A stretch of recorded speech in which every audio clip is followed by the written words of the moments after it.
Hello, I'm Rebecca Flaherty, and this week I have a brand new free trailing floral template for you. I've seen so many of your lovely patterns on Instagram using the first one I made, so I thought it was high time I made another one for free for you and showed you a few different ways to use it. This week we're going to be making this pattern here, and over the next few weeks we'll be tackling 3 more, so you have lots of different ways to use it. You can get the free template from the Pattern Maker's Toolkit over on my website, and the links for everything I'll mention today are in the description. For accessibility, all of my tutorials have fully edited subtitles, and all the chapters are marked out in the description if you want to go ahead and skip to the beginning of the tutorial. This is a more advanced level tutorial, so if you've never made a pattern using the diamond method in Procreate before, then I definitely suggest checking out this video first, as it covers everything in much more detail and at a much slower pace. I also have lots of beginner-friendly pattern tutorials on my channel too, which will help you get better acquainted with the way I make pattern repeats in Procreate. But if you're ready for a challenge, then this trailing floral template is for you. So let's get started. I'm using the Pattern Maker canvas here, with its seamless texture overlays and all the layers set up for you to build easy patterns. If you don't have the Pattern Maker canvas yet, you can still follow along with this tutorial.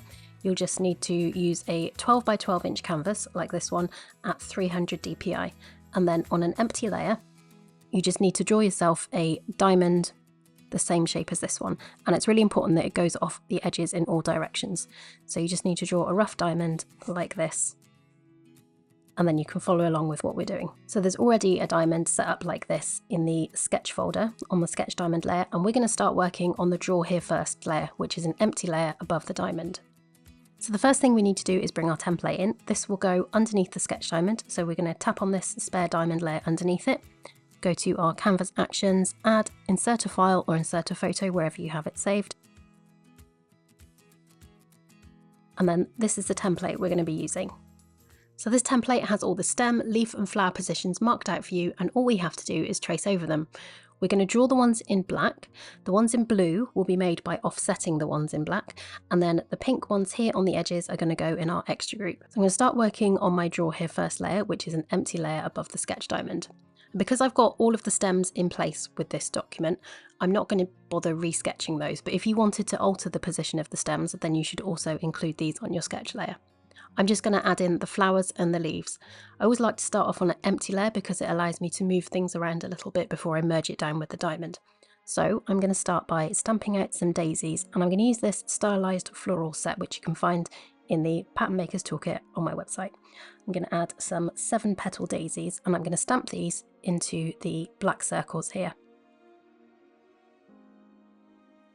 So if you want to use the same stamp that I'm using here, you can find that in the Pattern Maker's Toolkit on my website, or of course you can just draw your own floral shapes in here. You don't have to use stamps. I just like to use these stamps when I'm working in my sketch layer just because it speeds things up.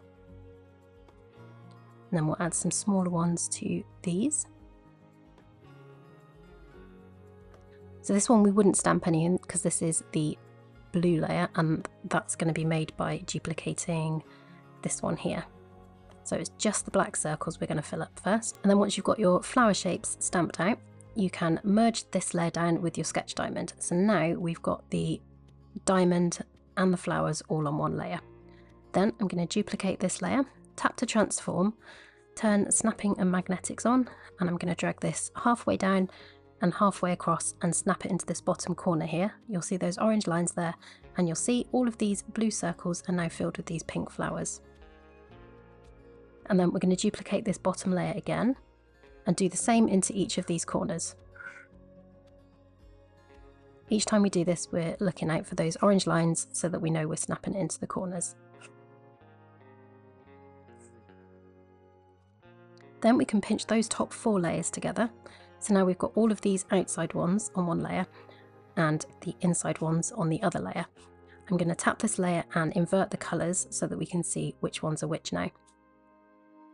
So with this template, because we've got all of the stems and leaves marked out already, we can just go straight onto the illustrating now.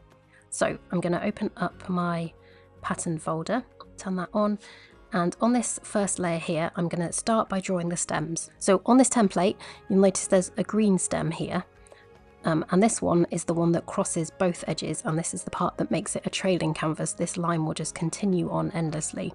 So this green one is the first one that we need to get in place. So I'll draw this in a nice bright pink so that you can easily see where I'm drawing here.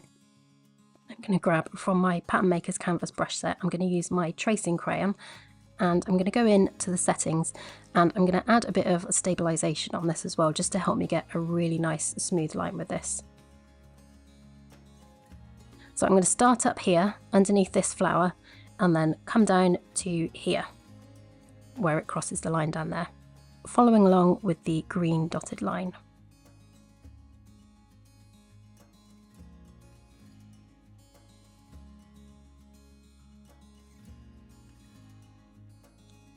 There we go.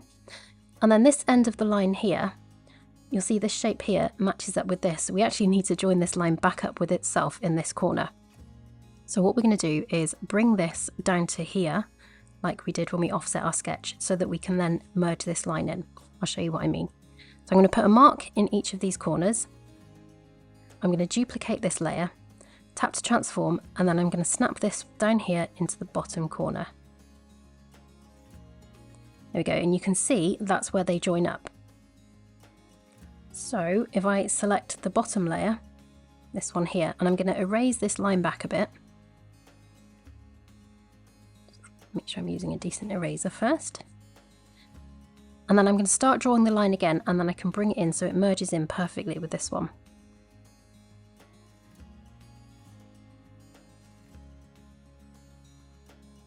There we go, so those lines are now perfectly joined up, and that's how you get the continual line going for your trailing floral. So now we can delete this top one that we made, and I think I'm going to tidy this line up a little bit actually. It's gone kind of thick there and then a little bit thinner, so I'm just going to tidy that up a bit and adjust the thickness on that. There we go. So once that line is in place, you've got your green line in, you can then go ahead and trace over all the other lines. I'm going to start by drawing all the flowers first, and then I'll go and add some stalks for the leaves. So then I'm going to use a slightly thinner brush and draw the stalks for the leaves in as well, remembering it's just the black ones we need to draw in. And you don't have to draw the stems on the leaves. If you don't tend to draw these stalks in your patterns, you could just, you know, leave them to there. This is just how I draw my leaves when I'm drawing my patterns, so this is how I stylize it. These templates are always a starting point, and they're there for customizing. So for example, this leaf here, if you wanted to change it so it was 2 leaves, you could make one there, and you could make one there, and eventually have them branching off like that. So feel free to customize these templates and make them your own. So now I've got all my stems drawn in, I'm actually going to change these to the colour that I actually want them to be. So I'm going to alpha lock this layer and change the colour on those. Then I'm going to add a layer underneath, and I'm going to draw my leaves on this layer. So I'm going to grab this blue here, and I'm going to draw in the leaves where I've got these leaf markers.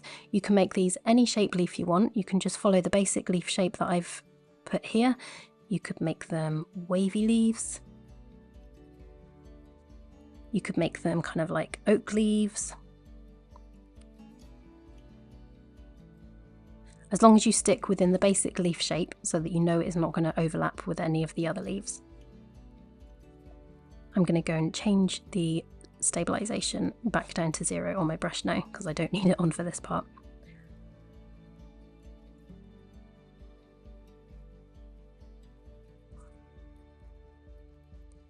Then I'm going to fill these with colour drop.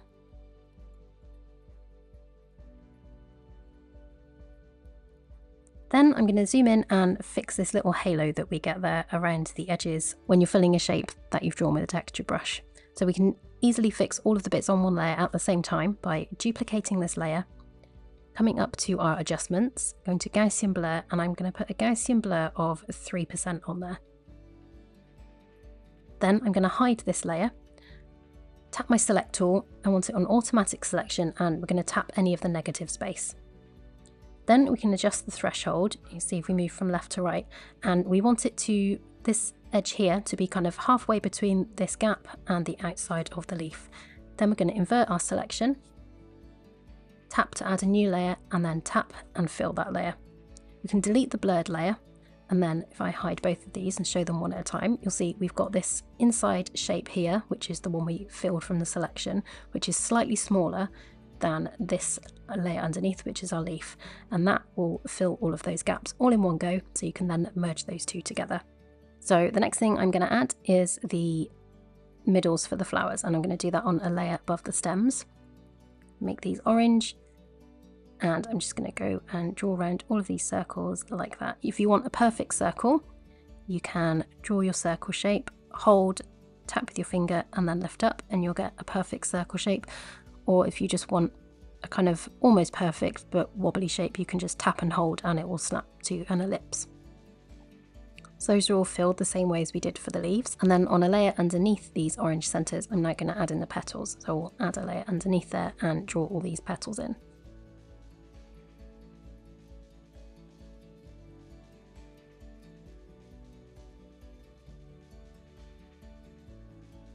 And while I'm here, I think I'm going to change the background to something so that you can see these a little better. So I'm going to change the background to this blue and then carry on drawing in all these petals. So that's all those petals drawn in and filled as per the way I showed you for the leaves. So the last part we have to illustrate, because all of these blue bits around the outside and the green flowers, they're going to be made by duplicating this around the outside. The last bit that we have to draw is this pink leaf coming off the end there. So to do that, we're going to put that in the extra folder. So I'm going to swipe down with 3 fingers to copy all. Then I'm going to come up to my extra folder and I'm going to swipe down with 3 fingers again, and I'm going to tap paste.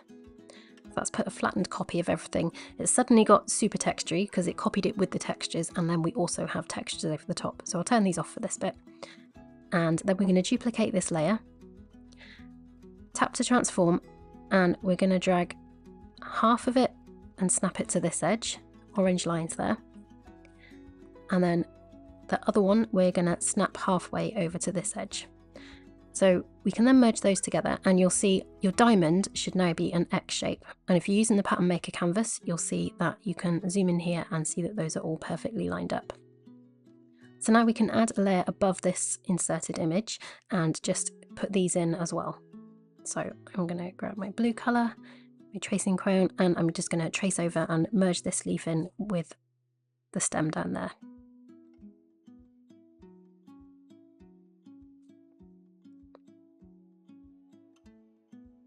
And then when we come to build this pattern out later,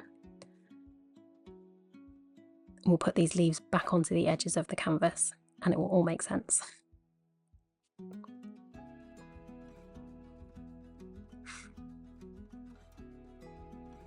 I'm just going to trace over to fill in these gaps, as there's only 2 leaves here to do. So we could say we've finished all the illustrating now if we didn't want to add a little bit of shading and texture in, but I do think I want to put a little bit of shading in here. So I'm going to add a layer above my leaves, make it a clipping mask, and I'm going to change the blend mode to colour burn 40%. Then I'm going to grab a 50% grey colour by double tapping here, and using my, I think we'll use the gradient texture, I'm going to apply this to the leaves like that. And because we're using a colour burn blend mode, it's going to bring up the colours slightly darker and slightly more saturated. And the great thing about using colour burn for your shading is that if I alpha lock this layer and fill it with a different colour, for example this pink colour, you'll see that shading there will still blend down and match perfectly, and you only have to change the underneath colour. You don't have to change the colours on the blending layer. I'm just going to undo that now and add a bit of lightness on the edges of the leaves. I'm going to add another layer above this and it will get clipped in between those. I'm going to go back to this grey colour, and this one, because I want to add highlights, I need to use the colour Dodge, and we'll change it again 40%, and we'll just put a bit of that lighter colour onto the outsides of those leaves like that. So that's all of our illustrating done in the extra group, so we can collapse that one and hide that for now, and then go back and repeat all of that shading on our pattern layer. So I'll add those 2 layers above the leaves, the colour burn 40%, I'll duplicate that one and switch this one to colour Dodge 40%, and then we're going to clip these 2 down over the leaves. and then we're going to repeat that shading over all these leaves. Then I'm going to repeat that shading over the orange middles. So make this one colour burn 40%. And make the other one colour dodge and clip them both down. And then on the colour burn layer, I'm just going to add a bit of shading to these middles. And then on the colour dodge layer, I'm just going to add a little touch of highlight there. And then for the petals, because colour burn and colour dodge don't have any effect on white, what I'm going to do is make them a really light version of this background colour here. So we will alpha lock the petals layer, and then I'm going to go to my colours, and using the classic palette I'm going to get an almost white version of this colour there, and then I'm going to fill that with that, so those are almost white but not quite. And then we can use that colour burn and colour dodge on this. So let's make this one colour burn 40.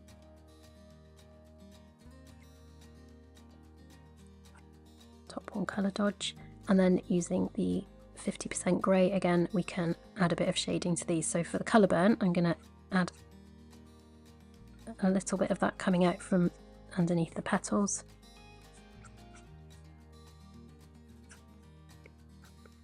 Because it's still almost white, it's a really subtle difference, but when we put the colour dodge on the outside, that will lighten it a lot more.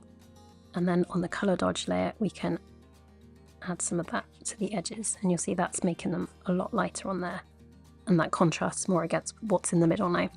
And then if I turn the textures on and zoom in, you can see that picks up a lot more of the texture there, so it's not just that flat white colour anymore. So now all our illustrating is done, and we're ready to build out the rest of the pattern tile. So I'm going to hide my pattern marker, collapse my pattern group, and turn off the sketch. I'm going to hide the background colour, and I'm going to swipe down with 3 fingers, tap copy all, up here to layers, swipe down again and tap paste. So now we've got a flattened version of all that. You can also duplicate your pattern group and flatten that if you have plenty of layers free to do that. Now we can turn off the pattern group. I'll turn off this one temporarily, bring up our extra group again, and I'm going to delete the inserted image and the extra, swipe down with 3 fingers, copy all, swipe down again and paste. Now we can turn off our layers and just have the background colour on. So this we need to put to the sides where it is in our, turn the sketch on again. So we need to put this over to the sides where it's marked out here. So the way we do that is put that mark on the corners again. Make sure I've got a sensible brush. So just put a mark going off those 2 corners. Then you can duplicate this layer, drag it over to that side and snap it, and then snap this one over to that side. Then we can pinch those 2 together, turn off our layers, and I'll just erase these. So now we can turn this one back on, and you can see there that merges in nicely with that. So now we can merge these 2 together. So we've got our pattern group and our extra group flattened and all down in this one together. And then we're going to build out this tile now using the same method that we used to build out the sketch. So we're going to duplicate this and drag it into all of the corners. Making pattern tiles like this in Procreate is how I make all of my patterns these days for both personal and professional projects. This part though I normally do in Photoshop. I've got an automation set up to convert the pattern folder to a smart object and then automatically duplicate it around the canvas just like I am here. It's so quick and easy, and I can do it just by pressing one button. Using smart objects means you don't have to flatten anything, and you can edit a part of the pattern and it will update anywhere that that part is repeated. In terms of quality, it's absolutely fine to do that part here in Procreate, but if you want max speed and editability in your workflow, then Photoshop smart objects are definitely the way to go. And there we go, that is our finished pattern tile. Using this diamond repeat method means you get no gaps when you upload to Spoonflower, but before we save and export, it's always good to do a quick test right here in Procreate. So I'm going to turn my textures on now. I'm going to swipe down with 3 fingers to copy all. Come up here to the top, swipe down again, and I'm going to tap paste. Then underneath this layer, I'm going to add a layer of black. And then if there's any gaps or semi-transparent bits in the pattern, that black will show through and we'll be able to see if there's a problem. So this layer here, I'm going to tap to transform and I'm going to drag it up here to the middle. You'll see 1800 pixels there and orange lines. Then we can duplicate this, drag it over there and just zoom in and make sure that there's no problems on this seam here, no semi-transparent gaps, and that's all looking okay.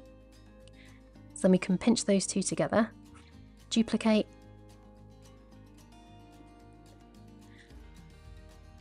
and then we can drag that down there and just zoom in again and check there's nothing suspicious going on that line. And that's looking okay now, so we know this tile is ready to save as a JPEG and export, and we would just want to export this tile here, not the duplicated one. Don't forget you can get the stamp brushes and template when you join the Pattern Makers Toolkit. It's kind of like a Patreon group and it's free to join. You'll get access to all the resources in the Pattern Makers Toolkit on my website, including those I make for my Skillshare classes, early access to some of my YouTube tutorials and drawing prompts, discounts in my Etsy store, and one new freebie exclusively via email every month. Talking of my Etsy store, that's where you'll find the Pattern Maker canvas and brush set, as well as some premium trailing floral template sets just like the one we've used today. If you want to learn more about my Procreate to Photoshop workflow using automations and smart objects, you can find that on Skillshare. If you're new to Skillshare and you sign up using the link below, you'll get an extra 30 days for free. All the links for everything I've mentioned are in the description. Don't forget to tag me at Becky Flaherty if you share your patterns on Instagram so I don't miss them. And don't forget to subscribe here if you want to see more pattern tutorials like this every Wednesday. That's all from me today. Have fun, stay creative, and I will see you soon.